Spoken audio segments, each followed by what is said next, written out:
स्वागत है आपका फेयरलेस स्टडी मंत्रा यूट्यूब चैनल पर। तो यूपी ट्रिपल एससी के द्वारा यूपी वन रक्षक का जो पेपर अभी 21 अगस्त को कराया गया था, उसमें आंसर की जारी कर दी गई साथियों। तो फॉरेस्ट गार्ड के पेपर में बहुत सारे प्रश्न गलत हैं। आप देखो आंसर के आने के बाद कौन कौन से प्रश्न गलत हैं और कैसे आपको आपत्ति करनी है और कितने आपके नंबर बढ़ सकते हैं। देखो साथियों, आपके कम से कम 5 से 6 नंबर इंक्रीज हो सकते हैं इसमें, ठीक है। चाहे वो किसी ने नंबर किया हो न किया हो, इसको क्या मिलेगा, कॉमन अंक मिलेगा। देखते हैं कौन कौन से प्रश्न हैं, ठीक है। साथियों मैं बताऊंगा, ऐसे आपको आपत्ति करनी है, ये प्रश्न पे आपत्ति करनी है, आपके नंबर 100% बढ़ेंगे, ठीक है साथियों। तो देखते हैं आओ। देखो साथियों, एक प्रश्न है हिंदी वाला, निम्नलिखित में से किस वाक्य में ब्राह्म चिन्हों का सही प्रयोग नहीं हुआ है। तो साथियों इस वाले प्रश्न में आयोग ने जो आंसर माना है वो माना है राम राम वाला, ठीक है। ऑप्शन नंबर सी ये वाला ब्राह्म चिन्ह विषयवाद बोधक वाला सही माना। लेकिन मैंने आपको आंसर की में बताया था, तुम समझते हो कि वो है निरा बालक है, तो इसमें ये वाला आना चाहिए था, ठीक है। कौन सा वाला, अर्ध ब्राह्म वाला, अर्ध को माना चाहिए, ये वाला सही है। लेकिन ये वाला आंसर नहीं माना है। अगर आप आपत्ति जाके करोगे तो 100% आपको ये इस पे नंबर मिल जाएगा, या फिर इसने ये किया हो ये किया हो, दोनों पे आंसर मिल जाएगा, ठीक है साथियों। आप जाके इस पे आपत्ति करो, इसमें ये नहीं आएगा। कौन सा आएगा, अर्ध ब्राह्म आएगा, ये वाला, ठीक है साथियों। तो ये वाला प्रश्न भी सही है, या तो दोनों पे आंसर मिलेगा आपको या फिर इस पे मिलेगा, ठीक है। आगे देखो दूसरा प्रश्न कौन सा है। एक प्रश्न और हिंदी का ही है, हिंदी में इसने ज़्यादा गलतियां दी हैं। देखो हिंदी में क्या कह रहा है, परिपत्र कब जारी किया जाता है। तो परिपत्र जारी करने के लिए मैंने बताया था, संबंध या अधीनस्थ कार्यालयों के साथ पत्राचार के समय परिपत्र जारी किया जाता है। लेकिन इसने माना बैठक में लिए गए महत्वपूर्ण निर्णयों को कार्यान्वित करने के उद्देश्य से। तो ऑप्शन बी माना है आयोग ने। लेकिन आप इस पर आपत्ति करोगे तो 101% आपको नंबर इस पर मिलेगा ही मिलेगा। ये पहले रिपीटेड क्वेश्चन है, ठीक है साथियों। आगे देखो अगला प्रश्न भी क्या है, हिंदी का है एक प्रश्न। सत्संग में जाने के बाद मन को शांति मिली। मैंने बताया था पूर्ण भूतकाल है ये, सत्संग में जाने के बाद शांति मिल गई मन को।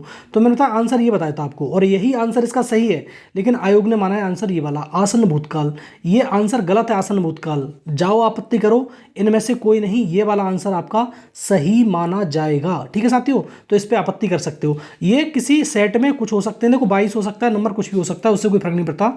लेकिन जाओगे अपने अपने पे आपत्ति अवश्य करिए आप, ठीक है। 3 प्रश्न ये हो गए। अब देखो चौथा प्रश्न ये तुम्हारा किसका, जीएस वाला।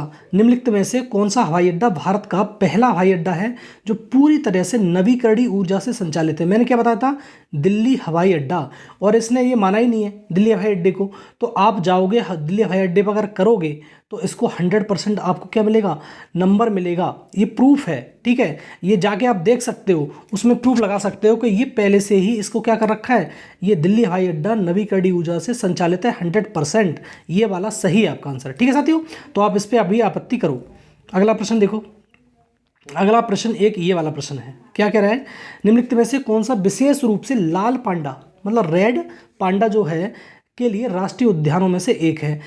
अब इसमें जो क्या कहा गया है, इसमें माना है इसने इनमें से कोई नहीं, ठीक है, इनमें से कोई नहीं।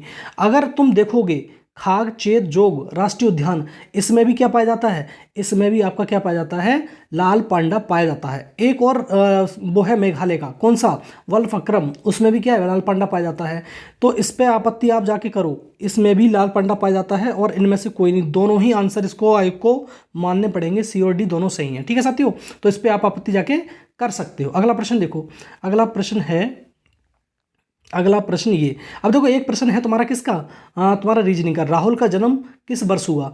राहुल में वर्तमान अपनी माँ से 25 वर्ष छोटा है। 1964 में पैदा हुए राहुल के भाई अपनी माँ से 35 साल छोटे हैं। अब देखो आंसर की में इन्होंने जो माना है वो माना है तुम्हारा ये वाला, ऑप्शन नंबर डी। लेकिन ये सही नहीं है, ठीक है। ये वाला सही नहीं निकला, अपर्याप्त हैं दोनों। कौन सा हो जाएगा, पहला वाला सही होगा इसका। तो आप जाके इस पे आपत्ति कर सकते हो, ये एकदम गलत है, ये वाला डी वाला एकदम गलत है। तो एक ना तो दो, इसमें आंसर दोनों से ही नहीं मिल रहा है। कौन सा आएगा आंसर, इस पे आपत्ति जाके आप कर सकते हो, ठीक है साथियों। तो ये प्रश्न थे, तो इन पे जाके आप आपत्ति करेंगे तो 100% आपके नंबर बढ़ेंगे, ठीक है। और जो भी फेल विद्यार्थी हैं वो पास हो जाएंगे, ठीक है साथियों। धन्यवाद।